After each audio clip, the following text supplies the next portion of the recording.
Good morning বন্ধুরা, চলে এসে নতুন একটা ব্লগ নিয়ে। এটা হচ্ছে রাখির দিন সকালবেলা রাখি বাঁধতে যাবো বলে রেডি হয়েছিলাম, বাট রাখি বা মিষ্টি কোনো কিছুরই ফটো তোলা হয়নি বা ভিডিও করা হয়নি।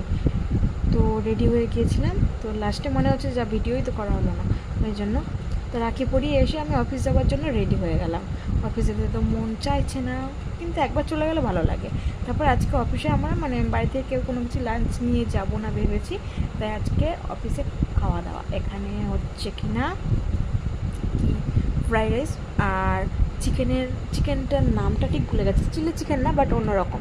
সবসময় আজকে আমরা ভেবেছি সবসময় তো চিলি চিকেনই খাওয়া হয়, বাট আজকে একটু নতুনত্ব কিছু খাবো, ওই জন্য একটা অন্য চিকেন। দিদি অর্ডারটা দিয়েছিল তো, বাট নামটা আমার ঠিক মনে পড়ছে না, দিদি ভালো করে জানে।